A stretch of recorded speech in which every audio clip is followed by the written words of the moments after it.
Comedy in 2020 isn't about laughter anymore, it's about applause. Lilly Singh is a YouTuber with 14.9 million subscribers who recently became a late night show host that's known for moments like this. I'm a bisexual woman of color so much that I feel like I should just change my name. Now, even though Lilly didn't change her name to bisexual woman of color, she might as well have, because when you search bisexual woman of color, 90% of the results are Lilly Singh and Rachel Dolezal, which makes as much sense as Nikita Dragun winning a Shorty Award for Beauty Guru of the Year after posting a grand total of 5 times in 365 days, which is considerably less than my grandmother. But even with all of that in her favor, Lilly's show hasn't been doing that well. As a brown person, I apologize on Lilly's behalf. It sounds like the audience is being held hostage and whoever laughs the loudest gets minor privileges for the day. As a brown woman, I'm not looking for a brown woman talk show host. I'm looking for someone that makes me laugh. When are people going to understand that Lilly Singh is here to change comedy from a shallow art form that's meant to make you laugh into something profound and highbrow that's meant to make you fall asleep?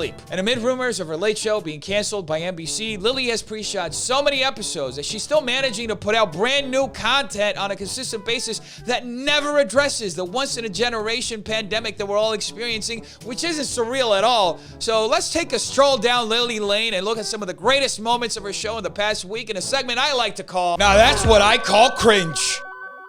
It's been a crazy day because on top of doing this show, I've been planning a huge birthday party for one of my friends. But I feel like I'm running out of time. I only have like 8 months to pick a theme. Lilly's just like us regular folks. She hosts a late night show and spends 8 months planning a birthday party, which is as relatable as a late show host talking about how they spend 8 months planning a friend's birthday party. I love planning parties. I work so much, so strangely, party planning is something I do to relax. Lilly isn't the type of comedian who actually needs a punchline for a joke. She's beyond that. She can just say something unusual like, today I got a beef face mask, and cue the laugh track.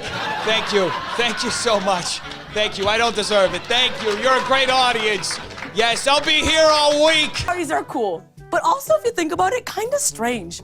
They're typically for kids. You know, they'll have superhero parties or Dora the Explorer parties because they like those things. When you're older, your interests change. This is what's truly genius about Lilly's work. She's able to spend a huge amount of time explaining something that everybody knows. There could be games like pin the tail on the hot guy, except it's not a tail and it's also in the front. Even though Lilly Singh's on television, she's still very edgy, doing rap e-jokes that would make rapists like Riley Reid laugh. Now, if you're gonna party plan in 2020, an Amazon account is essential. Yeah. I used Amazon so much last year, Jeff Bezos showed up to my Christmas party to hand deliver my party supplies. That's so funny because it's true. Everybody knows that if you order enough stuff from Amazon, Jeff Bezos himself will show up at your doorstep and hand deliver your package. Wait, that's not Jeff Bezos, that's Lex Luthor. That is still Lex Luthor. That's still Lex Luthor? Oh, come on, that's a cartoon version of Lex Luthor. Oh, that's him. Your pins, as you can see, are rolls of toilet paper. Naturally. But your ball is going to be me. That's right. It was smart of Lilly to keep this segment in the show where she literally bowls over toilet paper, the one thing that people were fighting over just about a month ago because it's hilarious to destroy resources. You okay? Okay, That was the funniest thing I've ever seen Lilly Singh do, ever. I think she should seriously retire because I don't think she can top that. I like driving, but also maybe not everyone should be allowed to. You know what? That's a great point by Lilly, and it goes hand in hand with her message of equal rights because only the people she likes should be able to do the stuff that everybody else gets to do, just like in a dictatorship. The DMV is like, are you over 16 and not blind? Great, here you go, here's your license. I'm genuinely scared that right now, the same people who participated in the Tide Pod Challenge are getting behind the wheel of a car. I totally get Lily's fear because she also used to go around putting stuff in her mouth that shouldn't go in there. Oh, shit, here we go. Ready? Let's be real, folks. Lily's challenge was far more tasteful than the Tide Pod Challenge. That's why she gets to tell us who gets to drive. Anytime I tell my friends I like driving, they always say, that's because you drive a Tesla. And it's true, I do drive a Tesla. Yeah. That joke is going to go down in history as one of the greatest jokes that's not really a joke, just somebody bragging about all the stuff they have. I got it partly for the environment and partly so I could say, I do drive a Tesla. Thank you. These two ladies think Lilly is hilarious because she loves to drive a Tesla, which, let's be honest, it's as hilarious as a parking violation. This is factually what is in my car, okay? It has one setting called romance mode. Yeah, that one, okay. The screen turns into a fireplace. Yeah, the heat comes on. It puts on a playlist of love songs like, oh, my God. It's so entertaining to watch Lilly talk about all the features that come in her car. It's as hilarious as listening to a used car salesman pitch. I guess I don't love St. Patrick's Day as much as I love any excuse to get blackout drunk on a Tuesday, if you know what I mean. Lilly's doing a great service here to her young audience by focusing on the most negative aspect of a cultural and religious celebration that's held around the world. It's almost like Lilly's trying to do a Jake Paul type rebrand, except instead of relying on sexual exploitation, Lilly's promoting alcohol abuse. I'm gonna take a shot every time I say the word Irish, which is actually a law in the Irish Constitution. So starting now. What makes Lilly's comedy really stand out is her hypocrisy to lecture people for using stereotypes to crack jokes, but then use stereotypes herself to crack jokes. Because why not? I've never really understood this holiday. When I first heard about St. Patrick's Day, I was like, damn!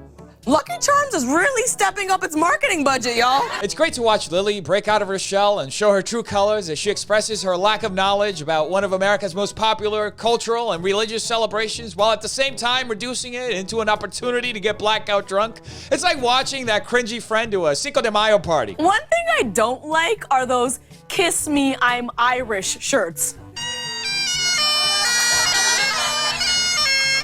Is that the noise? Folks, we have to allow Lilly to express exactly what she's feeling. That bagpipes, the woodwind instrument popular in Ireland and Scotland, is just a noisemaker. Leave her alone. Her ears are sensitive to things she doesn't know. I'm not gonna let a t-shirt tell me who to hook up with. I'm an adult, okay? I let vodka make my decisions. Isn't alcoholism hilarious? No, really, it's hilarious. But I didn't know anything about why people celebrate St. Patrick's Day. My writers told me it's something to do with getting a bunch of reptiles off an island. And I was like, are you sure you're not confusing this with the plot of Jurassic Park? You know why I find that joke hilarious? Because a couple of years ago, Lilly said this. If you're gonna be racist, at least do it right. She's really smart, and people in the comments agree. Damn, girl, this is sad. This crap is horrible. Less than 10K views? Damn. I'm so sick of people coming after Lilly for not getting any laughs, for not getting any views, for having lower ratings than Carson Daly. Can't we just let her waste NBC's money alone? It has been a long couple of months between shooting 2 shows a day, updating my YouTube channel, and taking care of a dog. I haven't had a lot of time for self-care. Although, I do still make time for my emotional support cupcakes. Get it, folks? The joke is she likes to eat cupcakes. Isn't that hilarious? Watch out, Dave Chappelle. When Johnny Depp was dating Winona Ryder and got Winona Forever tattooed on his arm, and then they broke up and he had to change it to Wino Forever. I'm like, Johnny, you spend more than $30,000 a month on wine. You didn't need a tattoo to tell us you're a wino. Oh, snap. Lilly Singh got Johnny Depp good for struggling with alcoholism and being in and out of rehab over the last 3 years. Isn't she good at punching down? I mean, you paid $3 million to shoot your dead friend's ashes out of a cannon. You didn't need a tattoo to let us know you're a wino. You don't understand just how funny Lilly Singh is, because right now, she's making fun of Johnny Depp for paying for his friend Hunter S. Thompson's dying wish and making it seem like Johnny Depp only did it because he was high on something. Because why would anyone take the time to honor one of their friends when they can just do something crazy and look eccentric? Now, even though I don't like working out, I do live in a 3-story house. And honestly, sometimes I don't make it all the way up to my room at night. It must be so hard for Lilly to live in a mansion and have to go up so many steps to go to bed at night. Oh, the humanity! Before we get into it, you're on the right track. But before we get into it, I just need to point out, how amazing I look. Can we take a moment, please?